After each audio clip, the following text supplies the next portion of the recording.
Local businesses in Minneapolis are supporting their community in the wake of the immigration crackdown in the state, including Rectangle Pizza. The restaurant says it's trying to help vulnerable people in the area. Shop co-owner and chef Jeff Rogers, as well as his co-owner and life partner Brianna Evans, join me now.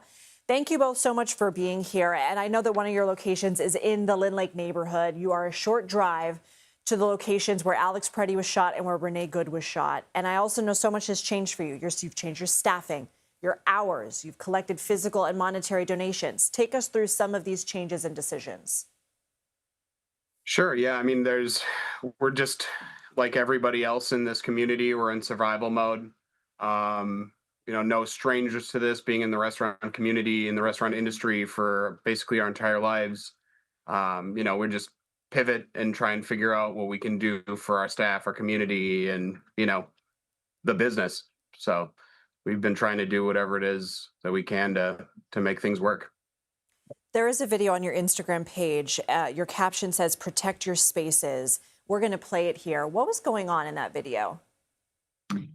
Well, Jeff had the idea Thursday through Sunday of the weekend prior to this Monday video that we would do match pizza for pizza at all of our locations. Every pizza purchased at one of our restaurants, we would make a frozen thin crust pizza to hand out to people that were sheltering at home for safety or only coming into work and going home and not being able to leave.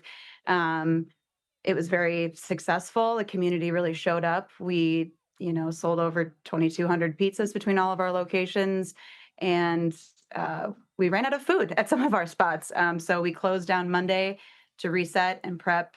And in the afternoon, we had a very small team prepping there with the doors locked because we weren't open. And then you can see from the video, one of our team members went outside because the community observers were blowing whistles that ICE was in the neighborhood. You can see the video from there. And so when ICE agents were saying we're going in there, were they trying to eat at the shop? What were they trying to do? I mean, we were closed, so that wasn't necessarily an option to begin with. I don't know what the goal was. Our doors were locked. We weren't having anybody into the shop that wasn't employed there either way. So, we're not trying to, at least. So I can't imagine that they were trying to come and join us for a couple beers. Do you feel like anything can or will change? Does it feel like the situation is evolving now that there's a partial drawdown and that Greg Bivino's out and Tom Homan is in, and that some of the parties are talking to each other?